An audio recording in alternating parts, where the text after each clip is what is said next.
فاتحہ۔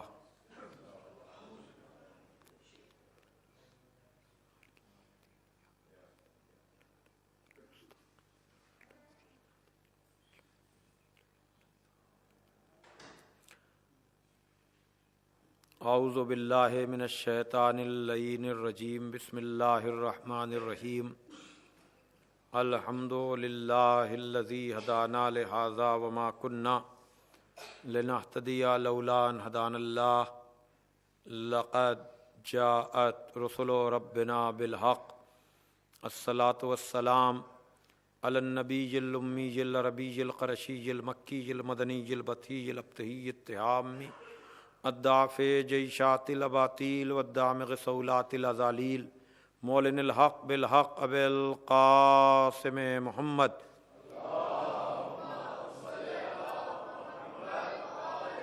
وآلہ بیتہ الطیبین الطاہرین المعصومین المظلومین الذین اذھب اللہ عنہم الرجس وطہرہم تطہیرا۔ اللہم صلی ولعنۃ اللہ علی اعدائہم اجمعین من الآن الی یوم الدین۔ اما بعد فقد قال علی علیہ السلام لا سواء امام الہدی و امام الردی وولی النبی وعدو النبی۔ صلوات بھیجے محمد وآل محمد۔ بزرگان محترم و دوستان عزیز، روزانہ کی طرح آج بھی آپ حضرات کے سامنے مولا کائنات غالب علی کل غالب مطلوب کل طالب حضرت علی ابن ابی طالب علیہ الصلاۃ والسلام کی زبان مبارک پر جاری ہونے والے الفاظ کہ جس میں مولا کائنات ارشاد فرما رہے ہیں کہ ہدایت کا امام اور گمراہی کا امام برابر نہیں ہے، نبی کا دوست اور نبی کا دشمن برابر نہیں ہے۔ میں نے ان الفاظ کے ذیل میں آپ حضرات کے سامنے امامت اور خلافت کے موضوع پر گفتگو کی اور یہ وضاحت کر دی کہ امامت سے متعلق وہ سلسلہ ہدایت ہے جو بعد پیغمبر اسلام صلی اللہ علیہ وآلہ وسلم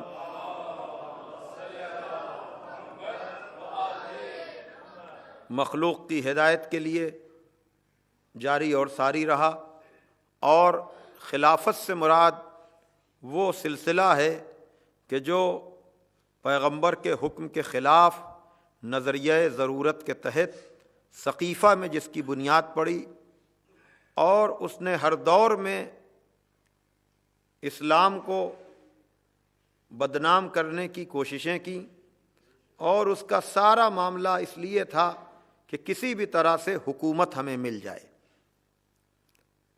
عزیزان محترم، امامت کا کانسیپٹ اتنا کلیئر واضح ہے کہ بہت زیادہ مخالفتوں کے باوجود اس سلسلے کا انکار نہیں کیا جا سکا، اس لیے کہ اگر کسی ایک جگہ کوئی بات ہوتی تو امت اس کو جو ہے وہ چھپا لیتی، لیکن قرآن مجید کا طرز استدلال یہ ہے، قرآن مجید کا طریقہ ہدایت یہ ہے کہ وہ ایک بات کو کئی طرح سے پیش کرتا ہے۔ قرآن کا مطلب یہ ہوا کہ چونکہ پیغام الہی ہے تو خالق کائنات سے زیادہ اپنے بندوں کو کون جانے گا؟ توجہ فرمائیے گا عزیزان محترم، خالق سے زیادہ اپنی مخلوق کو کون جانے گا؟ کہ وہ جانتا ہے کہ اس کی مخلوق ایک لیول کی نہیں ہے، ایک رتبے اور مرتبے کی نہیں ہے، ایک جیسی نہیں ہے۔ اگر مخلوق ایک جیسی ہوتی تو پیغام بھی ایک ہی طرح کا ہوتا۔ اسی لیے قرآن میں کہا گیا ہے کہ ہم چھوٹی سے چھوٹی مثال بھی پیش کرتے ہوئے کوئی شرم کی بات نہیں ہے، چھوٹی چھوٹی مثالیں اس لیے پیش کی جاتی ہیں کہ کم عقلوں کی سمجھ میں بھی بات آ جائے۔ اور حجت اللہ البالغہ کا مطلب یہ ہوتا ہے کہ ایسی دلیل، ایسی حجت کہ جس کے آ جانے کے بعد آدمی جو ہے کوئی آرگومنٹ نہ کر سکے. اسی لیے پروردگار عالم نے ہادی 1,24,000 بھیجے تاکہ ذہنی ترقی کے اعتبار سے ہادیوں کا پیغام پہنچے اور کوئی یہ نہ کہہ سکے کہ ہمیں یہ بات سمجھ میں نہیں آئی. توجہ کیجئے گا، ہمیں یہ بات سمجھ میں نہیں آئی. اب یہاں پر ایک بات کہ کوئی بھی چیز کہہ کوئی بھی دے کہ ہم نہیں سمجھے، لیکن اللہ نے صاف کہہ دیا کہ انا ہدیناہ السبیل اما شاکرا و اما کفورا. ہم نے ہدایت کا انتظام کر دیا، اب چاہے تم شکران نعمت کرو چاہے تم کفران نعمت کرو. ایک بات مختصر لوگ صحیح لیکن بات محفوظ ہو رہی ہے، اس لیے ایک بنیادی بات سمجھ لیجئے، اور وہ یہ کہ پروردگار عالم زبردستی کسی کو سیدھے راستے کے لانے کے فیور میں نہیں ہے. کسی کو زبردستی جو ہے وہ یہ نہیں ہے معاملہ، ورنہ وہ رحمت للعالمین کو نبی نہیں ملک الموت کو نبی بنا دیتا تو ساری پرابلم سالو ہو جاتی. والدین کو اپنے بچوں سے بہت پیار ہوتا ہے نا. اب وہ ویسٹ کی نقل میں، اب ویسٹ میں تو بیٹھے ہی ہوئے ہیں، خیر کیا اس میں کہنا، ویسٹ کی نقل میں یہاں آنے کے بعد تو وہ جو اہتمام انتظام برتھ ڈے کے ہوتے ہیں مجھے اس پر کچھ کمنٹ نہیں کرنا ہے، لیکن اگر ملک الموت نبی ہوتا اور لڑکیوں کے لیے 9ویں سال میں آ جاتا وہ اور لڑکوں کے لیے 15ویں سال میں آ جاتا کہ اگلے سال کا برتھ ڈے کیک اس وقت کٹے گا جب تم اپنی اولادوں کو 5 وقت نماز پڑھاؤ گے. توجہ کیجئے گا، تو کون ماں اور باپ ہے جو اپنے بچوں کو زبردستی نماز نہ پڑھواتا؟ اس لیے کہ جیئیں گے تو چاہیں گے نا. توجہ کر رہے ہیں، 1 منٹ میں ساری پرابلم سالو ہو جاتی، لیکن اس میں یہ پتہ نہ چل پاتا کہ ملک الموت کے خوف میں کون نماز پڑھ رہا ہے اور خدا کی معرفت کے ساتھ کون نماز پڑھ رہا ہے.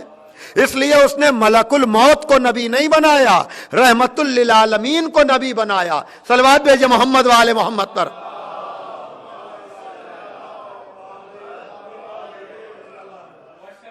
ایک اور صلوات بھیجیے آپ ذرا محمد والے محمد پر.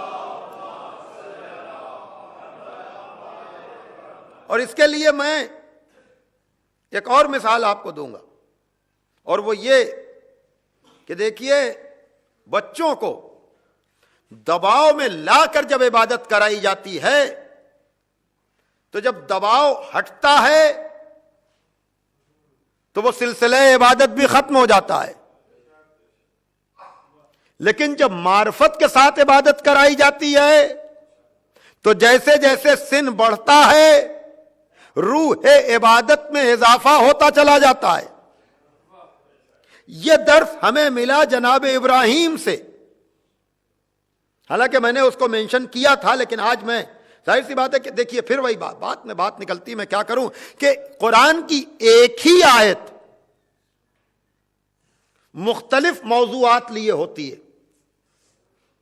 اس کے لیے آیت اللہ رفسنجانی کی ایک تفسیر کا پورا سلسلہ ہے، اس کا نام ہے تفسیر راہنما. تفسیر راہنما، جنہوں نے ہر آیت میں یہ بتایا ہے کہ اس سے کتنے ٹاپک نکلتے ہیں. 10-12 ویلوم ہے میرے پاس، کمپلیٹ تو نہیں ہے بھی وہ. تو یہ میں کہنا چاہ رہا ہوں کہ ایک آیت اس کے مختلف پہلو اور زاویے ہوتے ہیں. میں مثلا کچھ سال پہلے کی اپنی مجلس کل سن رہا تھا تو وہی آیت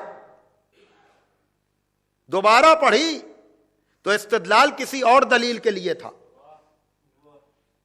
تو میں جناب ابراہیم و اسماعیل کے واقعے کو عشرے کے دوران پڑھ چکا ہوں, آپ کو یاد بھی آ جائے گا. لیکن آج میں اپنے ثبوت میں کہ بچوں کو دباؤ میں لا کر نہیں, معرفت کے ساتھ عبادت کا عادی بنائیے. جناب ابراہیم نے خواب دیکھا کہ میں اپنے بیٹے کو ذبح کر رہا ہوں. بیٹے کو راضی کرنا ہے نا اتنے سخت کام کے لیے کہ بیٹا ذبح ہونے کو تیار ہو جائے. یہاں 2 رکعت نماز کے لیے ہم راضی نہیں کر پاتے, 1 مہینے کے روزے کے لیے راضی نہیں کر پاتے, اس کی آمدنی سے خمس و زکوٰۃ نکالنے کے لیے راضی نہیں کر پاتے, اور وہاں راضی کرنا ہے ذبح ہونے پر. آپ اندازہ کر رہے ہیں, یعنی جان دینے کے لیے بیٹے کو آمادہ کرنا ہے. اور میرا ایک الگ ٹاپک ہے کہ جناب ابراہیم و اسماعیل کا آل محمد سے ربط کیا ہے. یعنی یہ ان کے آبائے اولین تو ہیں ہی ہیں, لیکن کعبہ یہ بنائیں پیدا ہو مولا علی, خواب یہ دیکھیں تعبیر بنے مولا حسین. توجہ کر رہے ہیں؟ تو بڑا گہرا ربط ہے وہ ساری چیزیں. اور مجھے خود, یعنی میں آپ کو بتاؤں, میں نے یہ ہندوستان میں یہ بات پڑھی کہ آپ کے یہاں بھی یہ ہوگا کہ بعض شخصیتوں سے محبت ہوتی ہے. مثلا کسی کو غازی ابو الفضل سے بڑی محبت ہے, کسی کو جناب سکینہ سے بڑی عقیدت ہے, کسی کو جناب زینب سے بڑا ربط ہے, کسی کو مولا حسین سے, کسی کو مولا علی سے. یعنی یہ غیر ارادی طور پر آدمی جو ہے وہ ہر وقت اسی کو پکارتا ہے, جو ایک ایسا نہیں ہے کہ چاہتا سب کو نہیں ہے, مولا علی کو بھی, مولا حسین کو بھی, مولا عباس کو بھی. لیکن یہ ہے کہ بھائی ہم تو جناب عباس سے کہتے ہیں اپنا مسئلہ, ہم تو جناب زینب سے کہتے ہیں, ہم تو جناب سکینہ سے کہتے ہیں, اور بڑا اعتماد ہوتا ہے کہ ان سے کہیں گے تو ہماری بات خدا. توجہ فرمائیے گا. تو اسی طرح سے انبیاء میں بھی, انبیاء کے قصے پورے قرآن میں ہیں. مثلا ہمارے برادر بزرگ ہیں, ہم سے سینئر تھے مدرسہ ناظمیہ میں, مولانا غضنفر عباس صاحب توسی, وہ اپنے استدلال اور اپنی مجالس میں جناب آدم کو بہت کوٹ کرتے ہیں, مختلف دلیلوں کے لیے جناب آدم. تو اسی طرح سے انبیاء میں ہمیں جناب ابراہیم سے بڑا ربط ہے, ہمیں جناب ابراہیم سے بڑا ربط ہے. اور عجیب سی کیفیت پیدا ہوتی ہے جب جناب ابراہیم کی ہسٹری ہم پڑھتے ہیں, اس لیے کہ آب و گیا میدان میں جہاں دانا پانی نہیں تھا. یہ پڑھنا آسان ہے, سننا آسان ہے, لکھنا آسان ہے, لیکن جہاں دانے پانی کا تصور نہ ہو وہاں اپنے بیوی بچے کو خدا کے بھروسے پہ چھوڑ کر جانا سوائے خلیل اللہ کے اور کسی کے بسی میں نہیں تھا. توجہ کریں, جہاں کچھ نہ ہو, صحرا سا صحرا ہو, میدان سا میدان ہو, اور میلوں کا فاصلہ طے کر کے آدمی آئے اور دودھ پیتے بچے کو ماں کے ساتھ خدا کے بھروسے پر چھوڑ کر چلا جائے, تو یہ صرف ابراہیم کے ایمان کے علاوہ آپ امیجن نہیں کر سکتے کہ کیا یہ بھی ہو سکتا ہے. تو اسی طرح سے جناب اب بچہ تھوڑا بڑا ہوا ہے, چلنے پھرنے لگا ہے, اب اللہ نے خواب دکھایا. یعنی ایک نارمل اس میں 2-3 اولادیں ہیں آدمی کی, ویسے تو ہر اولاد سے آدمی کو محبت ہوتی ہے, لیکن ایک یہ ہے کہ بہت زیادہ مرض میں مبتلا تھا, بچپنے سے اس کا بڑا علاج کرایا اور ہر طرح کا اس کو جو ہے وہ کیا, اور جب وہ چلنے پھرنے کے لائق ہوا پھر وہ مر گیا مثلا. تو ویسے تو ہر اولاد کے جانے پر افسوس ہوتا ہے, لیکن جس کے ساتھ آدمی نے محنت کی ہو تو تھوڑا سا احساس اور بڑھ جاتا ہے. تو اب جناب ابراہیم اسماعیل کا بچنا ہی ایک معجزہ تھا, اور پھر اتنا گہرا ربط. اب خواب دکھایا جا رہا ہے کہ بیٹے کو ذبح کر رہے ہیں, 1 دن نہیں, 2 دن نہیں, 3 دن. اب بیٹے کو راضی کرنا ہے. بھئی آپ بتائیے جناب ابراہیم کیا سمجھ رہے ہوں گے؟ یہی سمجھ رہے ہیں نا کہ اللہ نے بڑا شدید اور بڑا سخت حکم ہمیں دے دیا کہ بیٹے کو ذبح کرنا ہے. راضی کرنا کسے ہے؟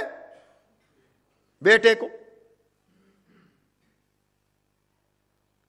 تو جب حکم الہی ہے اور اتنے سخت معاملے کے لیے راضی کرنا ہے تو جناب ابراہیم کو کہنا چاہیے تھا کہ میرے بیٹے بڑا سخت حکم آیا ہے اللہ کا، تم تیار ہو جاؤ، ہماری عزت رکھ لو.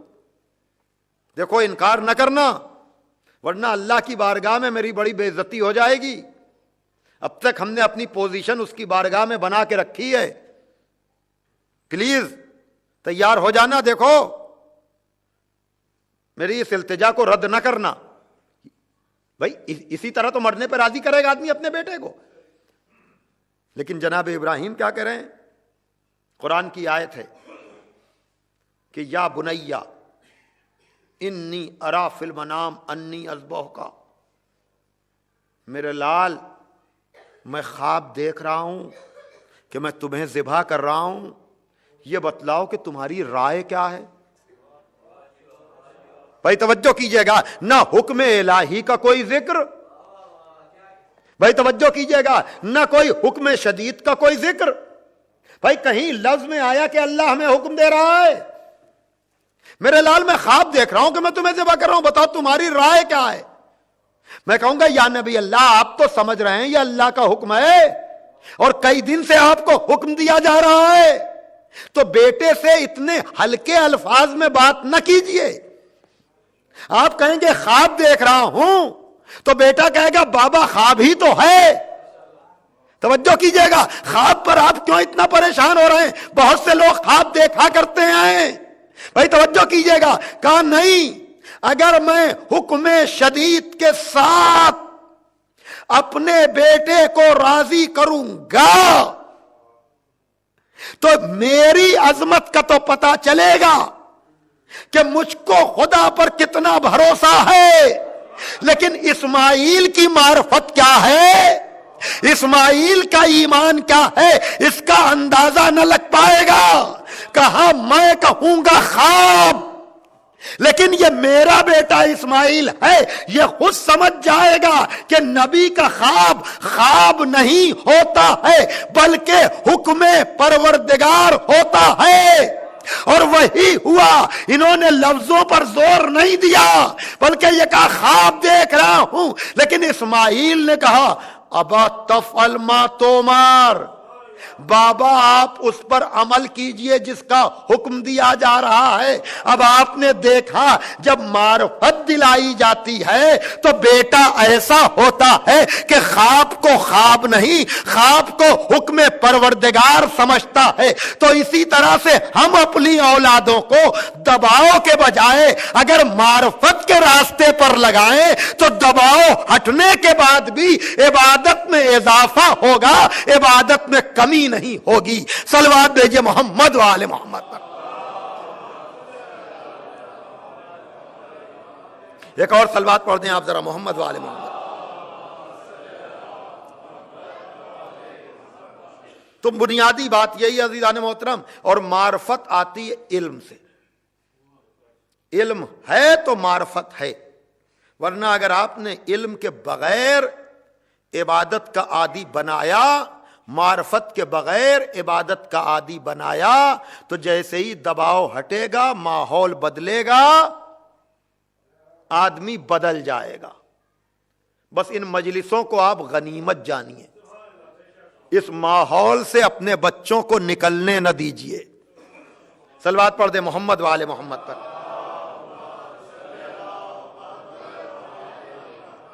تو یہ چیز ہے کہ اللہ جو ہے وہ جبریہ کوئی کام نہیں کرنا چاہتا، لیکن ہر طرح کی مثالیں دے کر حجت تمام کرتا ہے. ہر طرح کی مثالیں دے کر کے وہ حجت تمام کرتا ہے. تو اسی طرح سے جب امامت کی بات آتی ہے تو یہاں بھی حجت تمام ہوتی ہے، کسی کو زبردستی. توجہ فرمائیے گا. اب ایک بات یہ کہی جاتی ہے،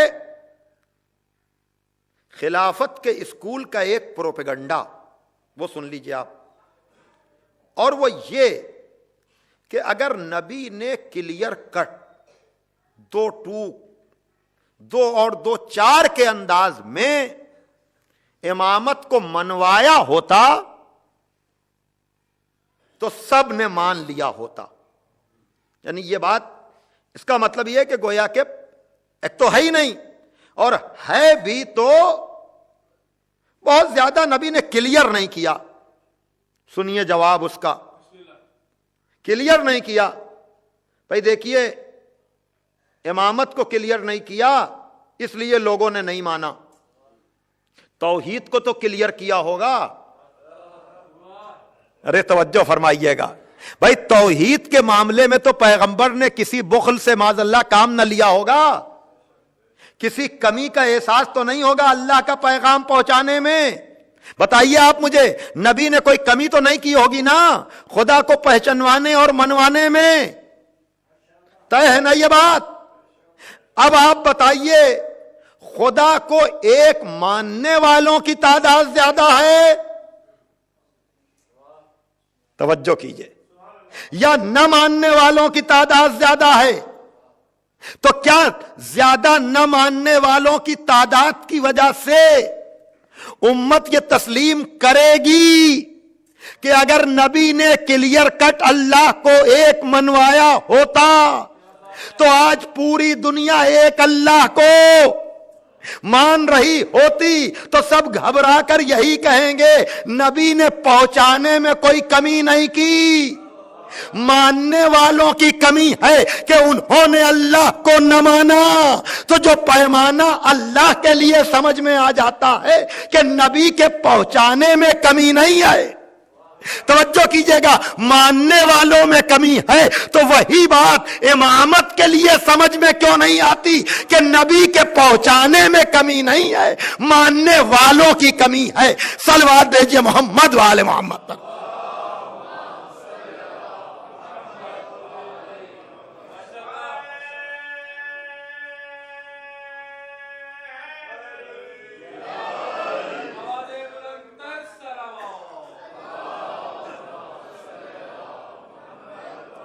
میں نے بہت زیادہ وقت تمہید میں لے لیا، مجھے اس کا احساس ہے، لیکن اب نتیجے کی منزل آ رہی ہے عزیزان محترم. پہلا تو یہ پروپیگنڈا. دوسرا پروپیگنڈا جو خلیفائی سقیفائی خلافت نے کیا وہ یہ کہ سارے اماموں نے مان لیا تھا اپنے دور کے حاکموں، اور اس سے کچھ اپنے بھی کبھی کبھی متاثر ہوئے. اس کے بیان کرنے کا یہ وقت نہیں ہے، ہوئے بہت زیادہ متاثر. اور یہ جو مقصر والی بحث شروع ہوئی یہ انہی ساری وجوہات کی وجہ سے کہ اصل معاملے کو سمجھے بغیر، حالانکہ ایک کتاب خوجہ ورلڈ فیڈریشن سے امام علی کے نام پر بہت ضخیم تھی، اتنی موٹی، جب پرنٹ بھی اس کا کچھ حروف بڑے تھے تو اس سے اور موٹی ہو گئی. وہ میں اس لیے کہہ رہا ہوں کہ یہاں اویلیبل ہے. اس میں یہ ہے کہ دوسرے حاکم نے یہ کہا کہ سارا دباؤ بنانے کے باوجود علی نے بیعت تو نہیں کی تھی، لیکن ہم نے پروپیگنڈا یہی کرایا کہ بیعت کر لی. یعنی یہ ایکسپٹ کیا ہے، باقاعدہ طور پر ریٹرن میں موجود ہے. اب یہ کہ بیعت کر لی تھی، مان لیا تھا، گویا کہ، اور میں نے جو اشارہ کیا تھا یہاں تیسری مجلس میں، شاید یہ چوتھی میں، کہ جناب زہرا ہیں معیار. جن لوگوں نے لکھا بھی انہوں نے یہ لکھا کہ 6 مہینے بعد کی بیعت، لیکن حقیقت اس کی یہی کہ کی نہیں تھی، پروپیگنڈا تھا. لیکن 6 مہینے کے بعد، لیکن امام حسین نے ساری چیزوں کو روشن کیا. یعنی جس پر خلافت نے پردے ڈال ڈال کر باتوں کو چھپایا تھا، امام حسین کے ہر قدم نے پاسٹ کو بھی فیوچر کو بھی سب کو روشن کیا اپنے انکار سے.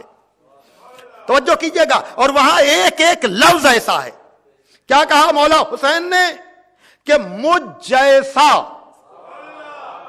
توجہ فرمائیے گا، مجھ جیسا مجھ جیسا یزید جیسے کی بیعت نہیں کر سکتا. ہماری جانیں قربان، مولا اتنے مختصر جملوں میں امامت کو بھی پہچانوا دیا، خلافت کو بھی پہچانوا دیا. بھائی توجہ کیجئے گا کہ مجھ جیسا، گویا کہ بتایا میں اکیلا نہیں ہوں، ہم جیسے پہلے بھی ہیں. بھائی توجہ کیجئے گا، اور ہم جیسے بعد بھی ہیں. اور اسی طرح سے یزید بھی اکیلا نہیں ہے، یزید جیسے پہلے بھی ہیں اور یزید جیسے بعد میں بھی ہیں. کا کردار سے طے کر لو کہ جو بھی مجھ جیسا ہوگا وہ یزید جیسے کی بیعت نہیں کرے گا. ایک صلوات پڑھ دیں محمد والے محمد.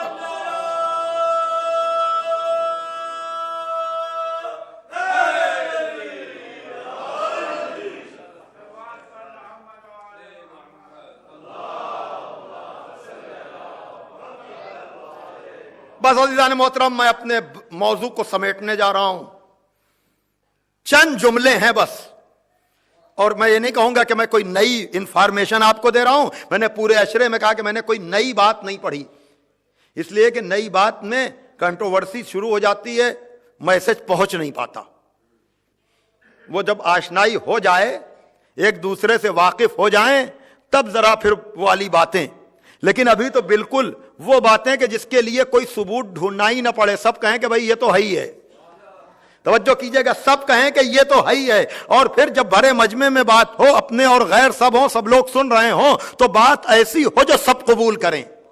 توجہ کیجئے گا، اس استدلال کو کوئی رد ہی نہ کر پائے، کوئی کنٹروورسی شروع ہی نہ ہو پائے. بھئی دیکھیے، معاملہ یہ ہے کہ میں نے بار بار ایک بات کہی آپ کی خدمت میں، اور وہ یہ کہی کہ باطل کا ایک مزاج ہوتا ہے. چونکہ اس کو غیب پہ یقین ہوتا نہیں، اس کو خدا کے بھیجے ہوئے ہادیوں پر یقین ہوتا نہیں، اس لیے وہ جو آدمی خود اپنے کو منوا لیتا ہے اس کو قبول تو کر لیتا ہے. شاید میں بات کہہ نہیں پایا. دیکھیے، جو بات چھپی ہوئی ہے اس کے لیے تو عقیدہ چاہیے، ایمان چاہیے، فیتھ چاہیے. لیکن جو چیز سامنے آ گئی، جو ہسٹری بن گئی، جو تاریخ بن گئی، اس کو کوئی رد نہیں کر پائے گا. مثلا مولا علی کی شخصیت، امام حسن کی شخصیت، امام حسین کی شخصیت، ان کو کوئی رد نہیں کر پائے گا. لیکن جو چیز ابھی آئی نہیں ہے،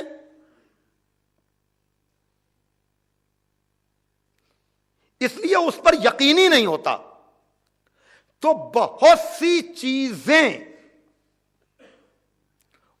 اہل بیت کے مخالفوں نے اپنی کتابوں میں صرف اس لیے لکھ دیں کہ انہیں امید ہی نہیں تھی کہ یہ بھی ہو سکتا ہے. توجہ کیجئے گا، انہی میں سے ایک بات ہے امام مہدی کی. توجہ کیجئے گا، امام، میں نے کہا نا آخری امام تک میری گفتگو جائے گی، وہی امام اجل اللہ تعالی فرجہ الشریف.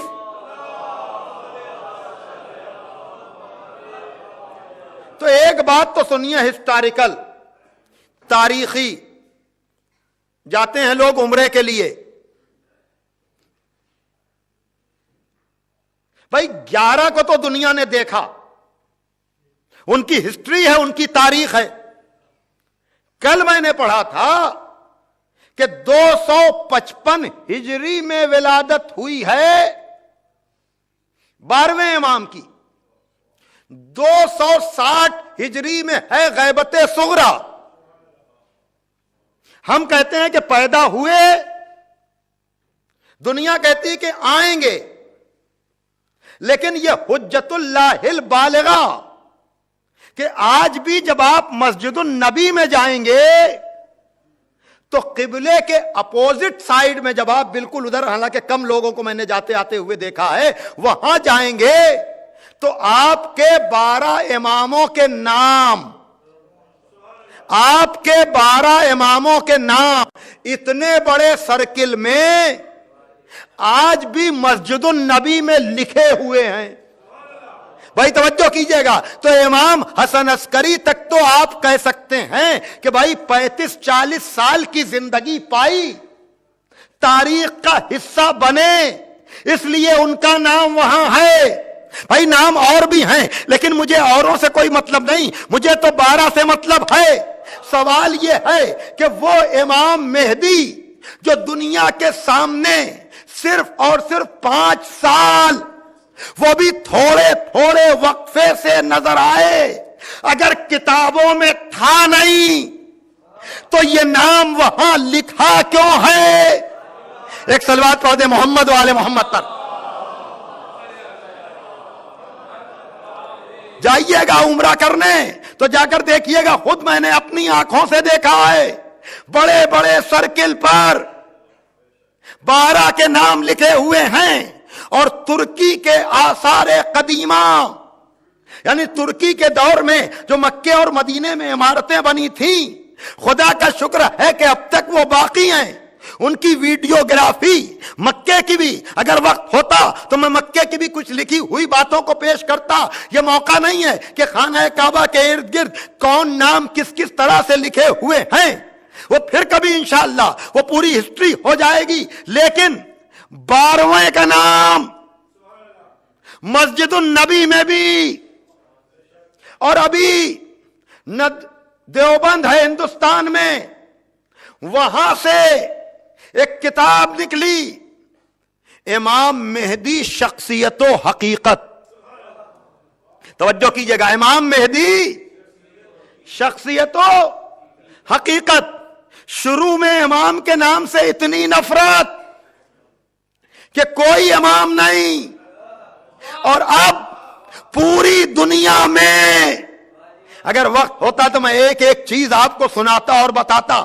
میں نے خود سعودی ریڈیو سے عاشور کے دن اردو سروس سے اس کی 97 کی بات ہے یا 95 کی کوشچن آنسر سیشن میں یہ پوچھا گیا کہ امام مہدی کے لیے ہمارا نظریہ کیا ہے، تو سعودی عرب میں سرکاری ریڈیو سے اردو سروس میں جواب دیا گیا کہ امام مہدی نسل زہرا سے ہوں گے۔ توجہ کیجئے گا،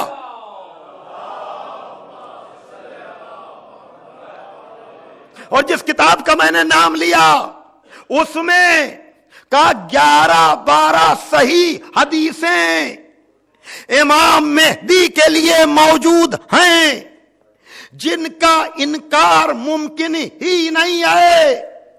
اور انتہا یہ ہے کہ کہا کہ صحیح بخاری کا سہارا لیتے ہیں آپ، صحیح بخاری تک میں امام مہدی کا اشارہ موجود ہے، وہ اس طرح سے کہ کیا حال ہوگا تمہارا اس وقت جب مہدی خروج کریں گے، عیسیٰ کا نزول ہوگا اور امام تم میں سے ہوگا۔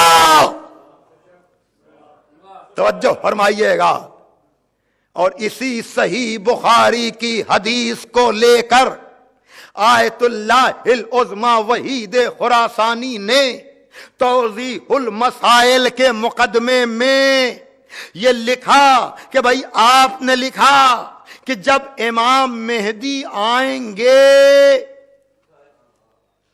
تو عیسیٰ نازل ہوں گے اور عیسیٰ نماز پیچھے پڑھیں گے، اور جو امام ہوگا وہ تم میں سے ہوگا۔ آیت اللہ وحید نے اسی صحیح بخاری سے یہ ثابت کیا کہ امام اسے ہونا چاہیے جو تم میں افضل ہو، جو تم میں بہتر ہو، جو تم میں اعلیٰ ہو۔ بھائی توجہ کیجئے گا، گفتگو سمیٹ رہی ہے۔ اور پھر اس کے بعد جب میں نے وہ کتاب پڑھی تو اس میں لکھا ہوا ہے کہ امام مہدی نسل زہرا سے ہوں گے، 12ویں ہوں گے، معجزات کو ساتھ لے کر آئیں گے،